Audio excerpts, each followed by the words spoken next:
Winter can be a challenging time for managing slow pasture growth rates, wet soils, short day lengths and cold weather. In this video, we'll discuss 5 tips to help you manage your winter grazing. Hi, I'm Oliver from Pasture-io. Let's get into these 5 tips, and remember, if you find this video interesting, don't forget to hit that thumbs up, tap that subscribe button and share it with your fellow farmers.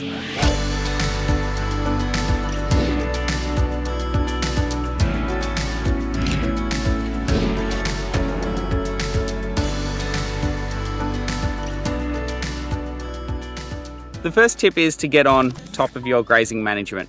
The 2 most significant areas to focus on are pasture leaf emergence and growth rate. So determine the days required to bring your pasture to full leaf emergence and plan your grazing schedule accordingly.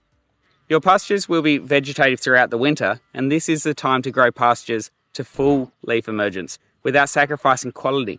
Not only will your animals be happy, but maintaining your pasture or post-grazing residuals will set you up for a bumper spring flush. Match your livestock's pasture growth rate demand with the growth rate of your pastures.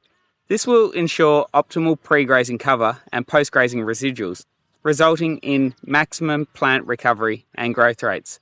If you're wondering, these tools are in Pasture.io and are free to use to help you get on top of your area allocation and grazing rotations. Okay, the second tip revolves around the quality of forage. Because of the colder temperatures, forage quality can deteriorate. On top of additional animal requirements, adverse weather can increase forage wastage. This means that grazing animals must consume more forage or be offered more forage to meet their nutritional requirements, which compounds the need for high quality forage. Here are some pointers to help you make sure your animals are getting enough forage. Ensure your pasture is managed correctly by following the suggestions I've mentioned. Overgrazing can harm grasses, making them less nutritious and more difficult for animals to digest. And this is exacerbated by plants struggling to produce enough feed, leading to further overgrazing. Select forage plants with high quality and digestibility. Lucerne or alfalfa, clover and grasses like ryegrass and tall fescue are all excellent choices. Moving on to the third tip of supplementary feeding, feed your animals fodder to relieve stress on your forage system. Hay, silage and other supplemental feeds are excellent sources for supplementing the feeding system. When your forages or pastures are too wet, prepare a standoff area where cattle can safely loaf and consume fodder and other supplements. Choose an appropriate grazing area. Avoid heavily trafficked areas and areas with a lot of standing water, as these can cause health problems for your cows while significantly increasing the wastage of expensive supplements.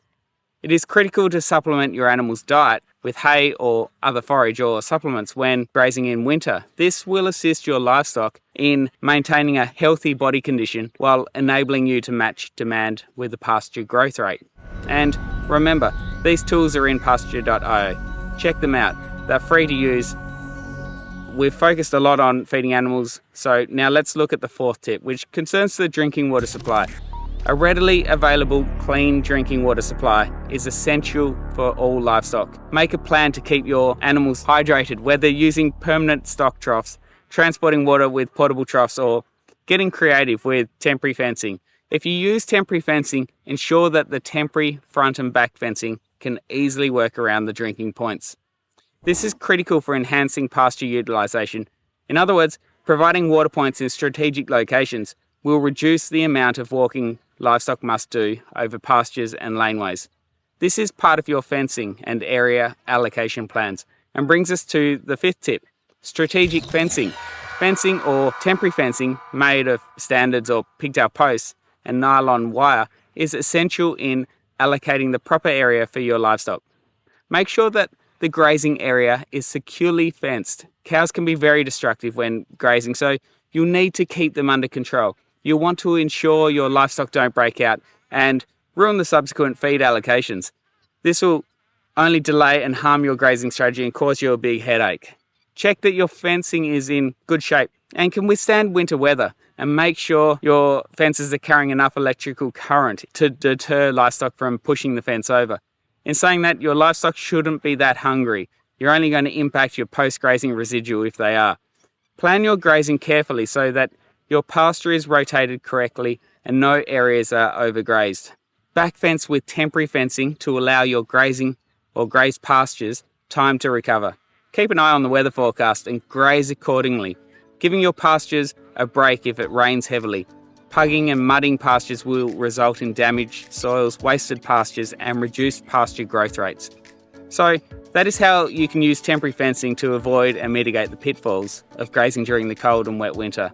That's it from me. I'd love to hear your winter grazing tips. Let me know in the comments below. And if you found this video interesting, don't forget to hit that thumbs up, tap the subscribe button and share it with your fellow farmers. Until next time, happy grazing.